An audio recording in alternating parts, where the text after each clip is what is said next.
Hey, football fans, this is Mel Kiper Jr. On the latest First Draft podcast, Todd McShay and I break down the top NFL rookies at the midway point of the season and also examine some juniors who could have a major impact on the big boards come springtime.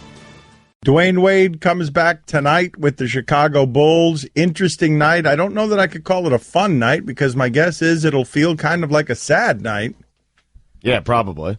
Unless you can mix fun and sadness, because my guess is that that's going to sting to watch portions of that, but it's also going to be nice to be emotional and nostalgic. I'm sure the Heat always does this stuff well. Yeah. My guess is they'll make him cry at some point with whatever it is that they've done, created for him, because I'm actually looking forward to that more than I am to the game. Sure. I mean, there are very few games for Heat fans to get fired up for. I think this is one for this season, and I think this is one of those games. I wouldn't call it fired up, though. I don't. Well, I mean, emotional. There's going to be, you'll have some emotion while you're at the game. Like, it's going to have some meaning to you tonight. For some, it will be, probably feel good, and for many, it will probably feel sad. I imagine the feels will start creeping up and it'll be sad, but I'm really excited tonight to let Dwyane Wade know how we feel about him. So I'm going into this thinking it's going to be a really fun experience because what's happening tonight is cool. Fun experience. Yeah, I'm going in there because I want to cheer Dwyane. I want to cheer Dwyane every chance I get. I want to show Dwyane how much we love and respect him and thank him for what he did down here. I'm going into this game super excited, and I imagine there's going to be some sadness there. It's going to be weird, yeah, but I'm really excited for tonight. Okay, wow. I wouldn't have guessed that that's the route you guys would go on that. I wouldn't have guessed that jumble of emotions could be together, where sad and fun. Or where else do sad and fun make an appearance together? Because, and I might be parsing semantics here, sure, because I understand that you're interested to watch it and you want to go there, and it's a nationally relevant night. You used to have those all the time around here. Now you're never going to have them. You're not going to have any of those unless the Whiteside gets into a fight with somebody. Like, I don't even know how it is the Heat go about having a nationally relevant night unless they're playing the Warriors. Yeah, man, that's a good one. I mean, even LeBron coming back here to play has little to no meaning if Wade and Bosh aren't here, which they're not, obviously. So I don't know how you get to nights that feel like tonight where the Heat are the story in the sport. But I want to ask you guys this question about how Dwyane is handling the public relations of this. Dwyane is very savvy when it comes to marketing. Mm-hmm. And since these sides broke up, both of them have done their best to spin it so that they can be as blameless as possible. But Dwyane is going out of his way. I feel like he's gone to the Stugotz school of spin. Dwyane is going out of his way to say the things. He's not ripping anybody other than saying certain things about Pat Riley that are less than positive, not ripping. They're just slightly less than positive. He's towing the line, Dan. Well, but hold on a second. That's useless. It's fundamentally useless. What does that even mean? It means he's right on the verge of criticizing Riley. It's well done. It's what I do. You're right. He's right on the verge. He's right on the line of criticizing Riley, but then he gets to the line and just pulls back a little bit. That's not what he's doing. What he does is he says the negative things about Pat Riley and then says, but I love Pat. I'm good with Pat. I'm totally cool with it. I'm totally fine.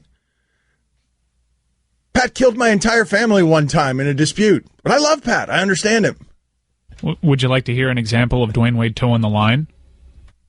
Is it bothersome given all you did for that franchise that there hasn't been communication? No. I mean, I have to communicate with everyone else. No, with him. Was it bothersome to you? No, I know who Pat is. It's no secret to me. I was there 13 years. I've seen a lot of players come and go. I know how he is. So if you're not with him, you're against him.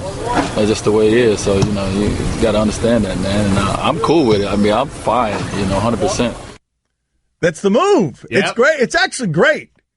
It's actually great because those guys were always great at the soap opera. They got better at it over those 4 years where they knew exactly how to feed us the nonsense that we liked.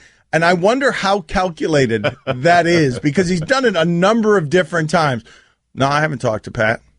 There's the story. But I love Pat. Can't really do anything with that. I'm cool with that. 100%. I know who Pat is. He's stubborn. It's like this. It's like these guys, over 4 years, they got so used to any sentence they said could become a spinning headline that he's been trained so that he can do this like a ninja. He's stubborn. Like me. Ah! Like... they can just neuter it every time. Like Wade : he's stubborn. Not like me. Oh, you just wanted to end it stubborn. We can't do anything with that. He's stubborn, but I love him. But he's absolutely doing it with calculation. Oh, no question about it. It's so that he can look good. It's so that Pat could look a little bit bad, and so that he could look like the victim who's accepting of an understanding of what it is that Pat Riley is. Does it buy him anything? Yeah. Yeah, I guess. Absolutely. Because he could go the other way with this, and that would really hurt, because that's just a really bad divorce. Like, they're keeping up appearances for the kids right now, which is cool with me, man. I want to live in this illusion. Well, this is one of the things that I find interesting about the way that these sides are handling all of this is, and Wade knows this too, here's where Wade loses the fan base. Not that there are many things he can do to lose the fan base, but if he's griping about disrespect, I shouldn't say nobody, but a lot of people are going to be like, come on, man, $40 million, disrespect. Mm-hmm. But if he sounds hurt, it's totally different. The way that this stuff gets received, and it's why the spin of it is interesting to me. If he sounds like a diva, it'd be like, come on, Wade, get out of here. Yep. Knock it off. No matter the 13 years of resume that he has built that makes him earn being able to feel disrespected. Sure. But that's where you will lose fans, and he knows it. And so instead, when he sounds hurt, when he sounds wounded, when he sounds nostalgic, he gets the fan base kind of on his side. Yes. I totally agree with you, because the only time I've ever felt any of that gurgle inside of me was when he was asked if that closed the chapter in Miami, and the headlines were a little misleading, but I was like, wait a second, keep Miami out your mouth. So, yeah, you're right about that. No, it's funny. All of that stuff is funny in terms of how he talks about this, and he's going to say all the right things. I bet you don't feel one of those things, Mike, because when he hit the game-winning shot in his first game, you did. You had the gurgle on you because he said that closes the Miami chapter. And I thought that was totally benign. I felt like you were overreacting emotionally to something that he was, just was totally benign. I agree with you. I'm an emotional creature, and it shows you how well he's handled this, because any little thing could probably set me off like that, and there hasn't been really anything to set me off. I don't think you're going to get any of that tonight. See, no. I think tonight is the last night of the feel-good. I think tonight is the very last night where you remember all the breakup, you remember all the relationship things that remind you of why it is that you were in the relationship to begin with. I would agree with that. I think tonight is the last night. What are they doing tonight in terms of tributes? What's happening? Like, is Riley and Wade... Hold on a second. We've got Guillermo back there, and he's shaking his head. Right. I'm so sick of this. I'm so sick of every time someone leaves, we give them a standing ovation. If this was a relationship, Dan, let's say you're married, right? The first time you see your ex-wife come in with her new husband, you're going to be like, thank you. Thank you for that marriage. That was such a great... Get the hell out of here. Wow. Get out of here. Wow. I want you to be miserable for the rest of your life. Oh, my God. Move. Oh, you people are pathetic. No. Oh, thank you. Oh, thank you. What a great marriage we had. Thank you, wife. Get the hell out of here with that. Wow. And this guy's lying to your face. They're all liars. We offered him a contract. He walked away. You chose to leave this marriage. Go away. Oh, I've never seen this side of Guillermo. It's amazing, yeah. It's just so pathetic. Every time someone chooses to leave, we're so grateful. How about stop being grateful? They chose to leave you. All right? Enough. I think if we got divorced and my wife walked in with another man, I would give them a standing ovation and him a standing ovation. Yes. That's your problem now. What are you doing?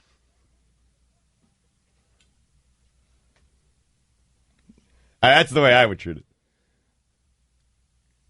Oh, those 22 missed games, your problem now. Yeah, your problem with half your money. Those injuries, your problem now.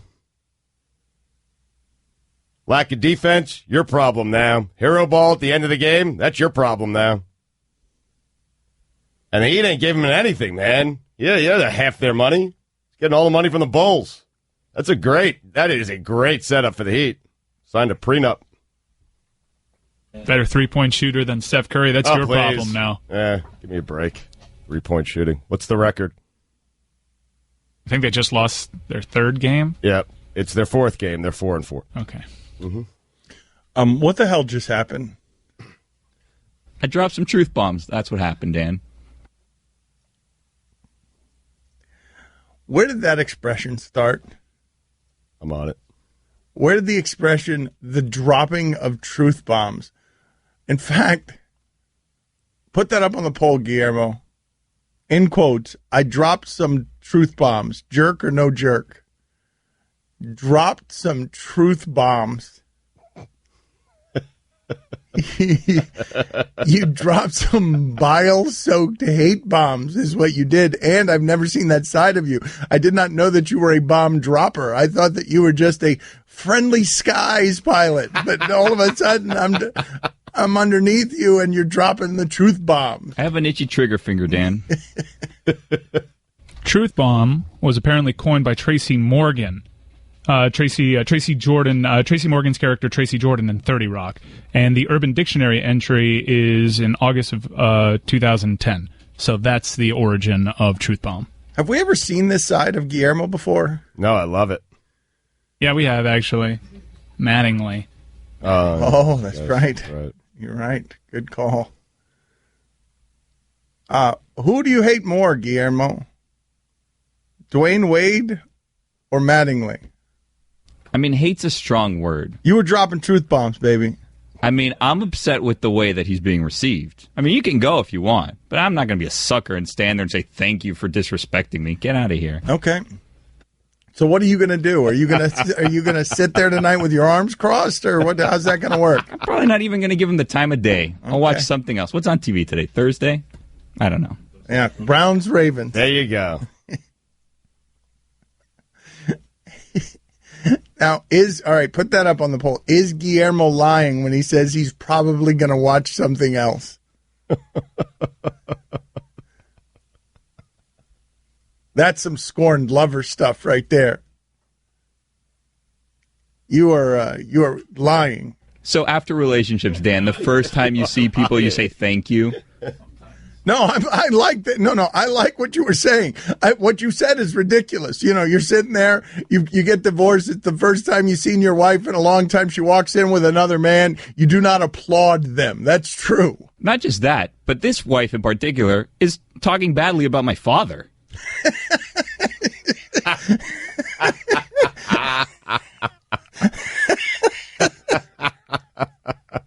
So disrespectful. Thank you. Get out of here. Moo. My father. Move on. Move. I'm Eric Carabell. In the latest fantasy-focused baseball podcast, Tristan Cockroft and I discussed what was learned from the baseball playoffs for fantasy purposes, prospects on display at Arizona Fall League who looked great, plus many, many hash browns to answer. Don Batard. Dwyane wants to fight. All right. Dwyane. Well, then let's fight, man. Let's go, guys. No. Do it. Kill me. I'm here. If Wade wants it, Kill me now. we want it. Do it. I'm here. Let's go. Kill me. They ain't scared. Do it. Stugotz. I'm right here. Kill me. Listen, man.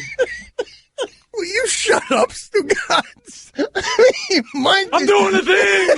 Stu. I'm doing a thing. We were to play I'm that.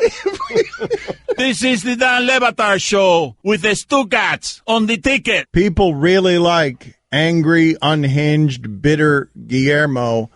I find it funny. You mean reasonable, Guillermo?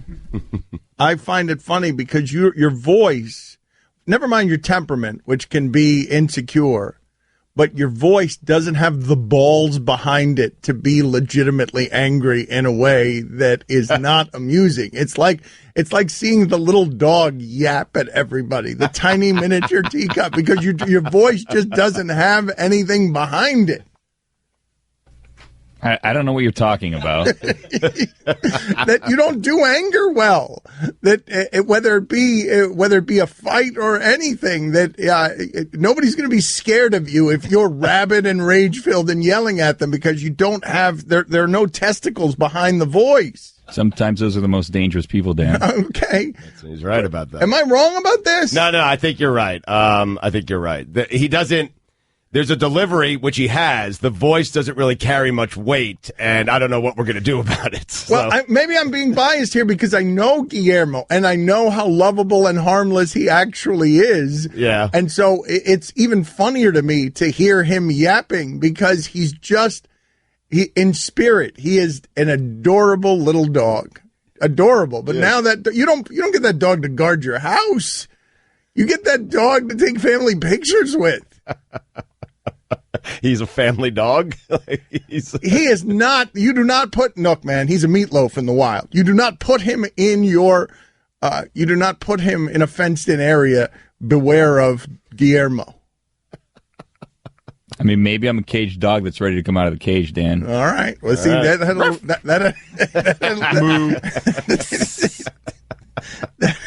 little more behind it. The texts that we're getting here are funny. Stop living by emotions. Fact, Dwyane left because he had a big ego. He wanted fed. Riley is to blame. Worst fans in the world. Wade gave this area everything and left when he got lowballed. Riley is the bleepity bleep. There's no good way to do any of this. No, there's not. But the silliness on blame, man. What's the point of that? Well, I think people always want to assign blame to anything. I know, but why would only one side be to blame? Why do I have to choose sides on where the blame goes when it seems to be pretty evenly distributed on all fronts? Oh, I would say, no, I would lean towards, I mean, if we're going to play the blame game, I would lean towards blaming Dwyane Wade. Okay, it can be those things. No, but I'm saying, why are we doing that? Because that's what we do. What I'm asking you is, if it's 50-50, 60-40, 55-45, are we? It's not 100-0. No. That's what I'm saying. Like, it's not 90-10. Like, the blame is pretty evenly distributed. I mean, this is so, correct? What I'm about to say is flatly so. If the Heat wanted to keep him, they would have. If Dwyane wanted to stay, he would have. Both sides to blame. Like, that's it. If the Heat wanted to keep him, they would have. If Wade wanted to stay, he would have stayed. So when that doesn't happen, who's that on? It's on both of them. But I think the Heat, in the eyes of many, I think the Heat displayed a want for Dwyane to stay more than Dwyane displayed a want to still be here. Stugotz, well, Dan, I mean, they did make him a very fair offer. But I happen, and an offer that's more money than he's making right now. I happen to believe that the reason that was done that way is to make just enough of an offer to make it look like they were making just enough of an offer. So that when the blame came tumbling down, if they didn't make him any offer, then you could blame the Heat. Right. But you make him an offer, and now where are we? It's harder to blame the Heat. Now you're... Right, whatever they did, if that was indeed the strategy, then it worked. Like, it worked on me. That's for sure. But that's what I'm saying. They've all been all the sides have been playing this particular game the entire time. They knew the number it would take to keep him, but they also knew the number it would take to save face. So you can have these sort of question marks as to who's to blame. Just for instruction purposes, Stugotz. Just so that you have a look behind the scenes. I remember when I got the call. You can report the number we're offering Wade. When's that ever happened? When's that organization ever done that? I'm getting the call, and I'm like, what? I mean, you tell us. I'm guessing it's the first time. It's the first time anyone's ever called me and said, "Here's the number. Right. Here's what Wade is being offered." It's the first time in the history of the franchise I've gotten a call in which they throw their business out there in public. Why'd they do that? They wanted it out there. They wanted to show the fans that they were making an effort to re-sign Dwyane Wade. Because they were, in terms of public perception, they were taking a lot of L's up until that point. Yep. They never do that. You never. When the hell do you hear about the Heater negotiations and here's a dollar figure that's not the max? It's just here's what they're offering. How about never? And they did that with motive. They did that with a purpose. And it wasn't just the offer. It was the Heat have upped their offer. So, look, they're trying even more. And would they have been happy if Wade took the offer? They would have been fine. They would have lived with it. Okay. But happy, they would have been fine. All right. But they also would have had a little bit of buyer's remorse because now they were going to get insulted Dwyane when they were already tolerating what they thought was some diva behavior behind the scenes. So it's not 100% happiness, right? Right. They made him ultimately they made him a take it or leave it offer. They didn't frame it that way, but ultimately that's what it was. And who responds well in that sort of situation? Take it or leave it.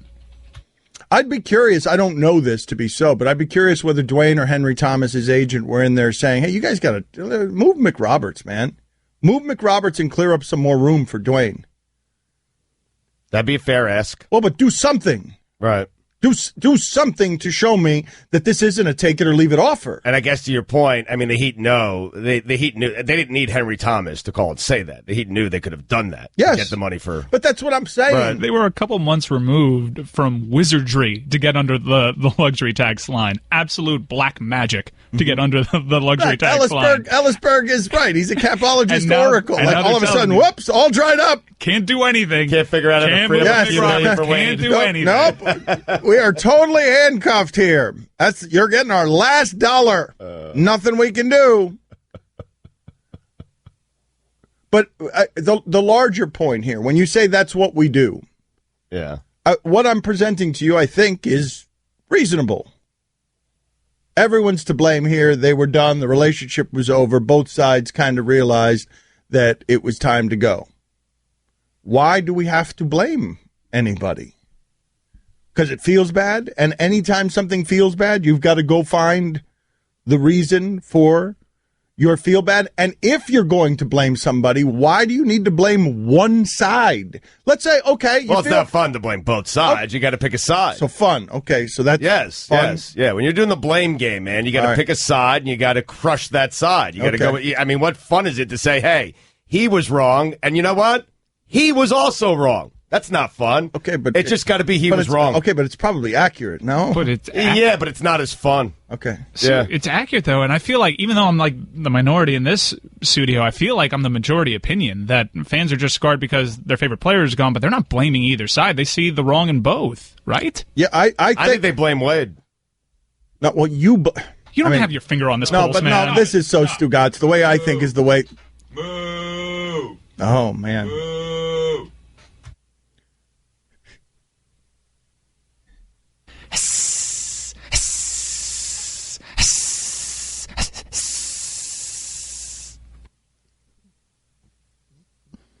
Better be a viper pit in there tonight. What are you going to be watching?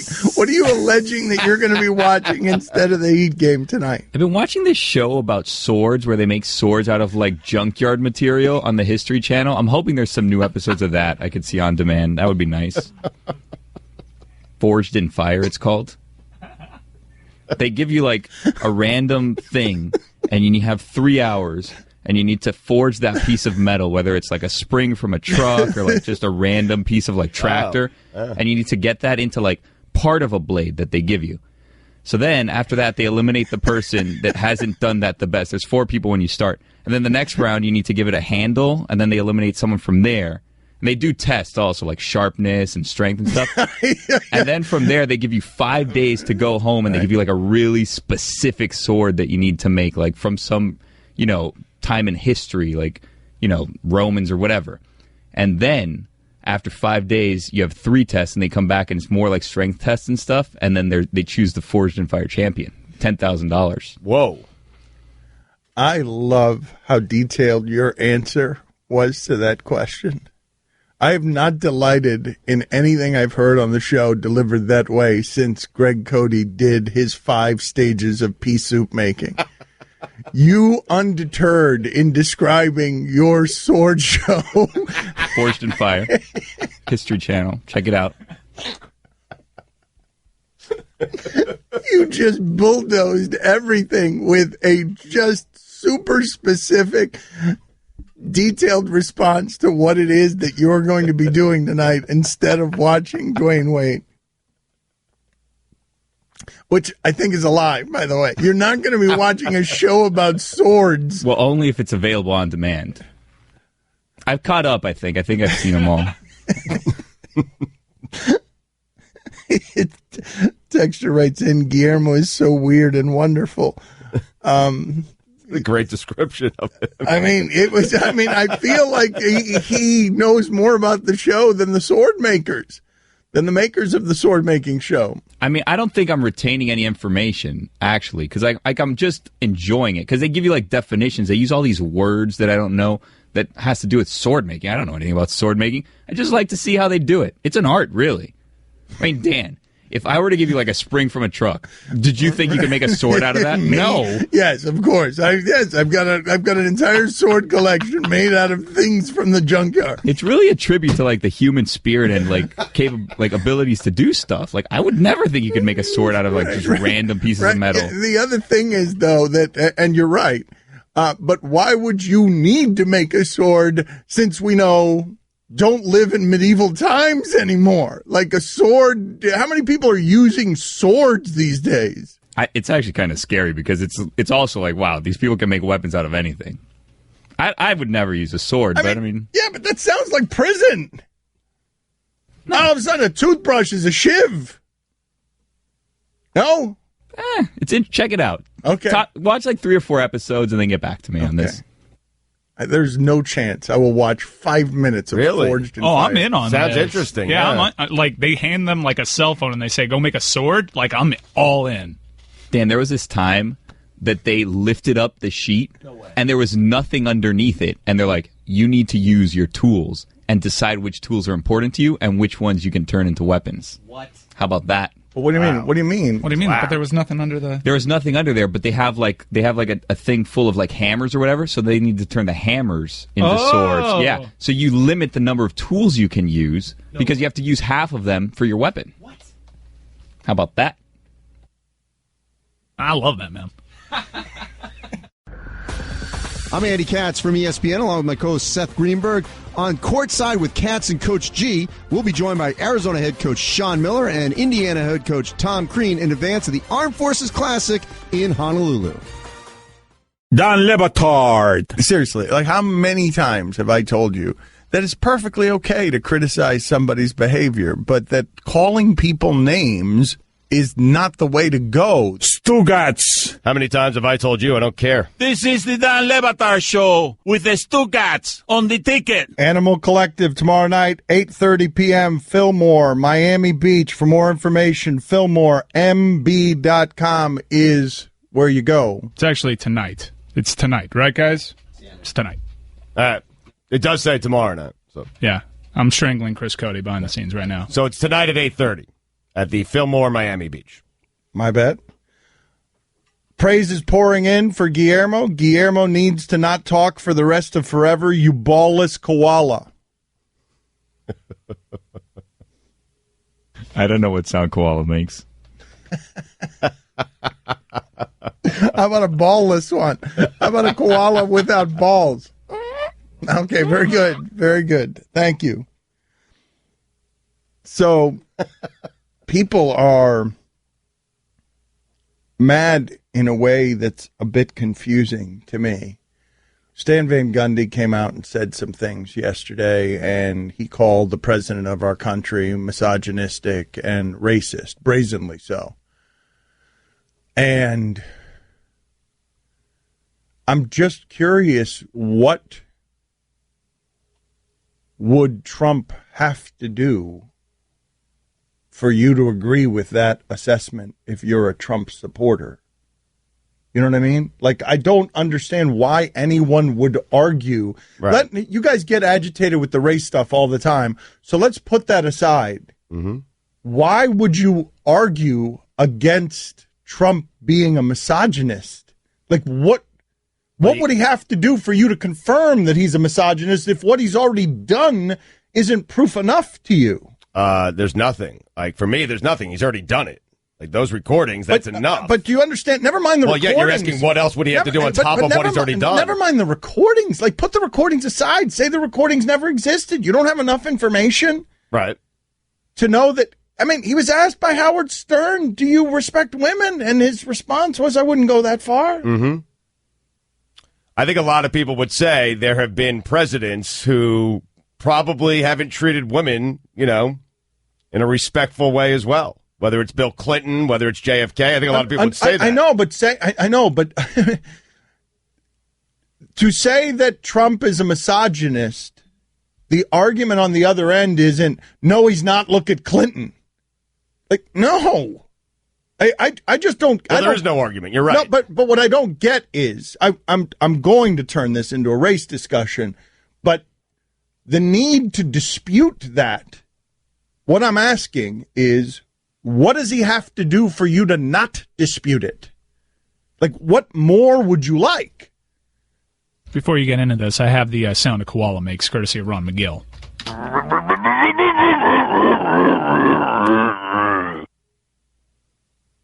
So a ballless koala would not be it would be like...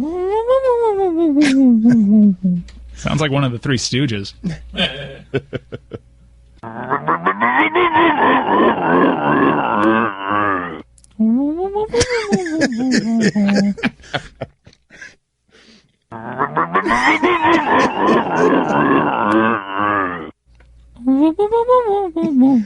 is like the koalas at the opera, or they're singing together. It's a great show. I mean, Panda Bear is so mad right now.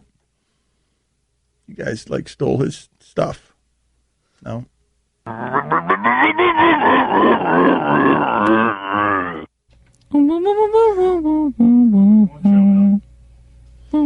What? Proceed with the difficult talk. Thank you. Thanks. No, I like that better. People want that more anyway. Because I was having an interesting conversation with Stan last night. He feels so bad. He kept hitting himself, like he just kept punching himself in the face with, I'm embarrassed and ashamed of myself for not saying any of this earlier. Like he was just savaging himself. And obviously he's not going to move the needle in any way. So that's just conscience soothing. You know what I mean? Like there's nothing, people made up their mind on this election a month ago. Sure. So he wouldn't have swayed anybody with his comments. Hell, not only did they make up their mind a month ago, by virtue of what it is that you saw, there was nothing to derail this. Any one of these scandals that both of these candidates had would have terminated both candidates for lesser offices if they'd been anybody else. Right. Like any one of these scandals, never mind. 100% the people that voted absolutely made up their minds before these scandals came out, but Sam probably feels the blame because have you seen the voter turnout numbers? If he's not out there in front, like maybe Sam's voice motivates somebody to go out to the polls, and that seems to have been the difference in this election. But not enough, Mike. I mean, the voter turnout numbers are pretty startling. I know, but you had LeBron speaking out. You had people speaking out. We don't, not like this. No, not like that. You didn't see not people like in sports speaking the way that Stan spoke yesterday. That would have drove a national conversation. It probably would have been the biggest story in sports, depending on the time that he did it. Perhaps, no question, but debatable as to how many more people go out and actually vote. Are you saying Stan kind of did that to soothe himself and the locker room? No. What I'm saying is that he was that agitated yesterday that it finally spilled over. What I'm saying is he was feeling, even having done that, embarrassed and ashamed. Right. These are his words, embarrassed and ashamed that he didn't do it earlier. And what I was saying to him is if you'd done it earlier, you're not Ali. Nothing would have actually changed except for perhaps your conscience, because at least you would have tried to do something. Sure. But there was no stopping. There was no stopping what it is that you saw happening politically. Is there a person in sports or entertainment where if they did come out that strongly, the way Stan did yesterday before the election? No. Not a single person. That moves the needle? No, I mean, LeBron did it, and he won in Ohio. He endorsed Hillary.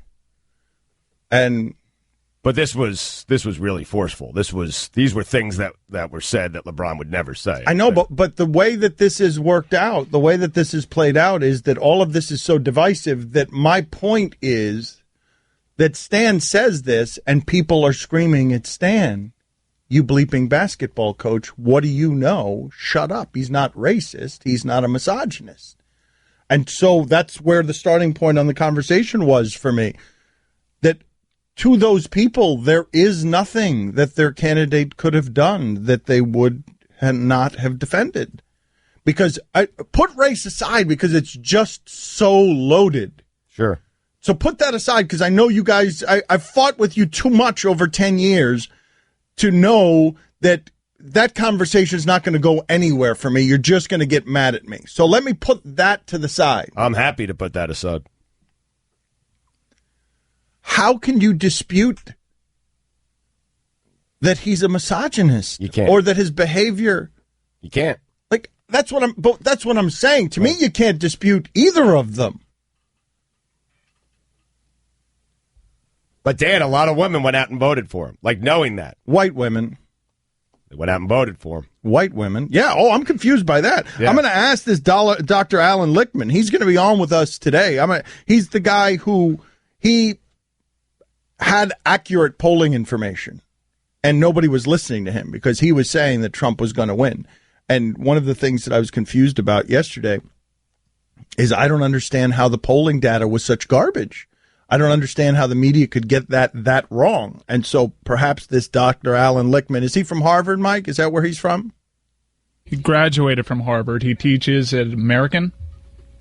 Okay. So, I mean, he did the polling correctly. His data was good. He predicted the correct outcome. And so I want to talk to him about a number of different things. I don't know if he's got a theory. I don't know if he's a sociologist. I don't have a good theory and have not heard a good theory and wish to read a good theory on why it is that white women voted for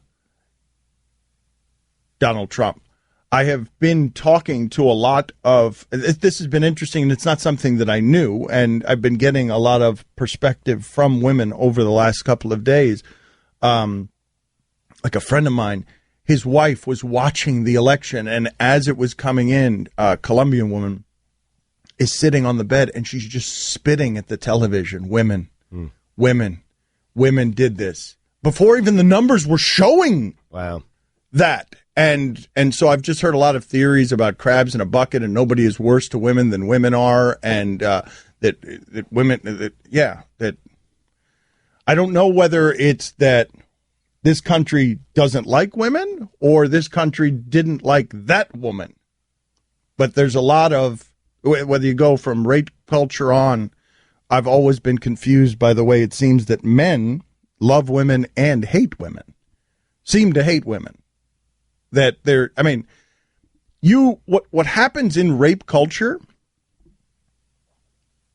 wouldn't be abided by the American justice system in a way that it is now if it were happening as an injustice to men.